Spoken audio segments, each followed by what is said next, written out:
안녕하십니까. 인디아 목장 오영철 목자입니다. 지난 8월 11일부터 18일까지 티국 단기 선교 다녀온 소감을 나누고자 합니다.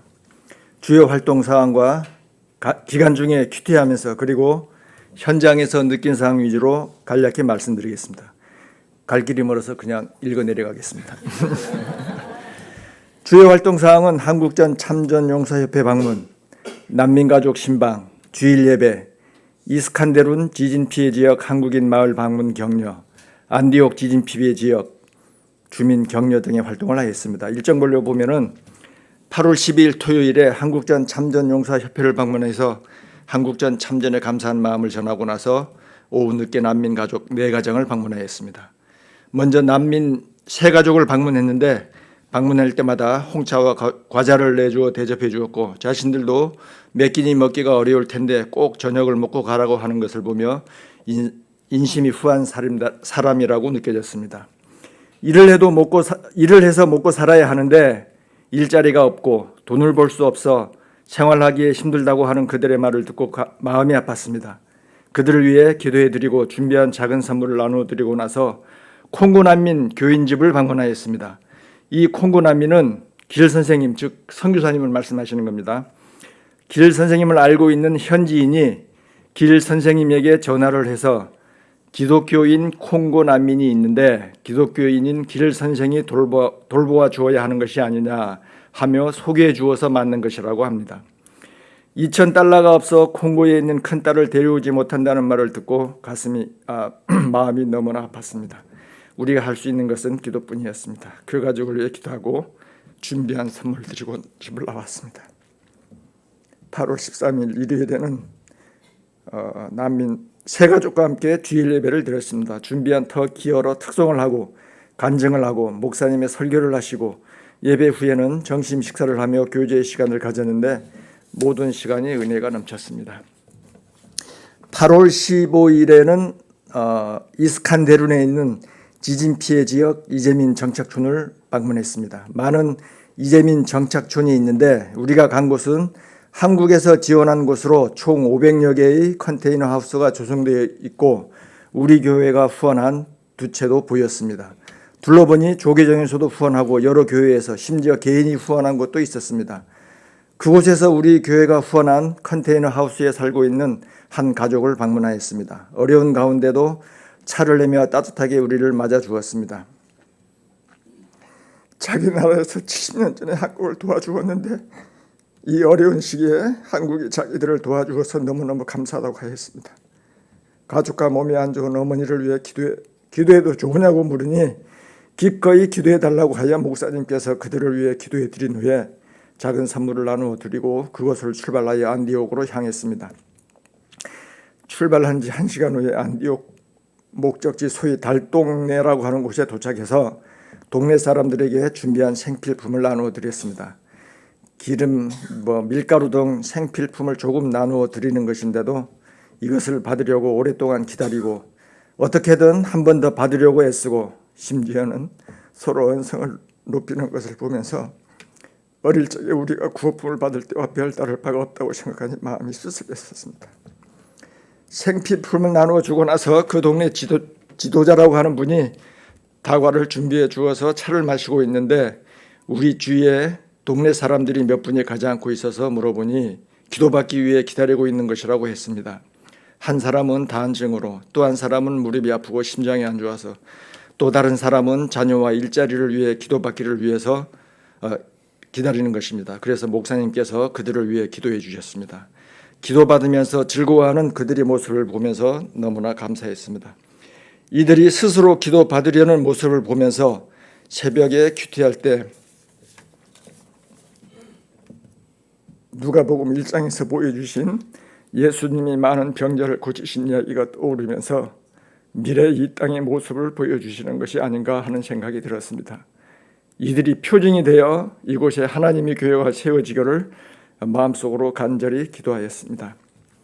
선교 기간 중에 큐티할 때 주신 말씀과 현장에서 보여주신 것들을 말씀드리겠습니다. 먼저 큐티할 때 주신 생각입니다. 8월 12일 아침 마가복음 11장을 읽고 묵상하는데 예수님이 나귀를 타고 예루살렘에 입성하여 성전에서 장사하는 사람들을 꾸짖어 내쫓으시는 모습이 눈에 선했습니다.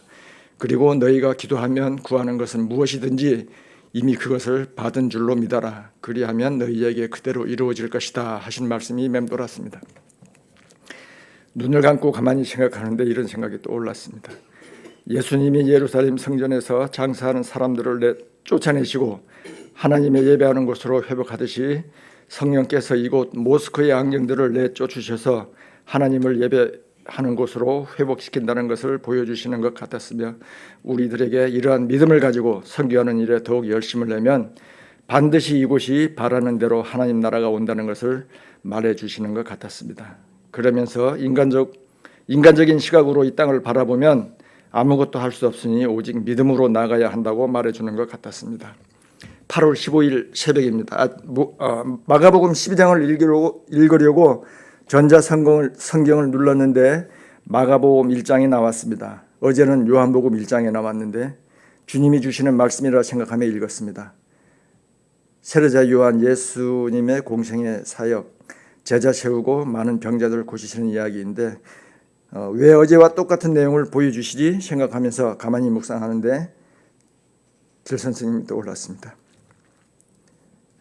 예수님 말만 하면 배척당하는 이곳에서 위험을 무릅쓰고 복음 위에 쓰시는 길 선생님, 직접 복음을 전하지는 못하지만 자신만의 방식으로 이곳 사람들을 섬기며 하나님의 사랑을 전하는 길 선생님이 마치 이 땅의 요한처럼, 티국의 그 요한처럼 느껴졌습니다. 이 땅의 사람들이 하나님의 사랑을 알게 되면 머지않아 이 땅에도 제자들이 세워지고 복음이 널리 퍼져서 하나님 나라가 올 것이라는 것을 보여주시는 것 같았습니다. 그러면서 그날을 소망하며 이 티국에 관심을 가져야 한다고 말씀하시는 것 같았습니다.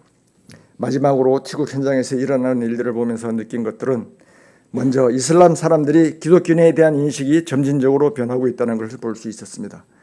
기독교인이면 무조건 적대시하고 배척하던 이들이 기독교인에게 기도를 받는 것, 그리고 그 난민 콩고 난민이 기독교인인 것을 알면서도 그들에게 방을 구해주고 길 선생님에게 연락해서 기독교인인 이 난민을 도와줘야 하지 않느냐고 하는 것, 그리고 길 선생님이 기독교인임을 알면서도 배척하지 않고 함께하는 것을 보면서 하나님께서 역사하셔서 이들을 변화시키고 있다는 생각이 들었습니다.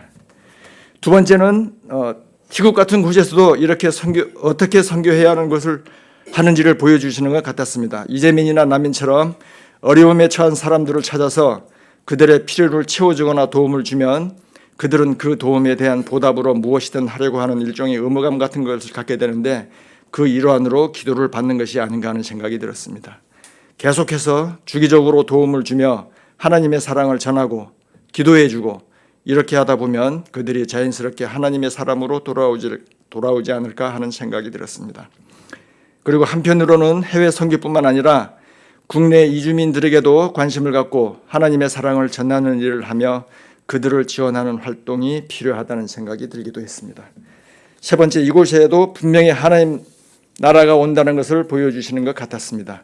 처음 이슬람 난민을 방문하였을 때는 조심스럽게 그들의 의사를 물어보고 나서 기도를 해드렸고, 두 번째, 지진 피해 이재민들을 방문하였을 때는 자연스럽게 기도해드렸고, 세 번째, 안디옥 달동네를 방문하였을 때는 주민들이 스스로 기도해 주기를 원해서 기도해 드렸는데 이 안디옥에서 이들 스스로 하나님께 기도하며 예배하는 교회를 미리 보여주시는 것 같다는 생각이 들었습니다.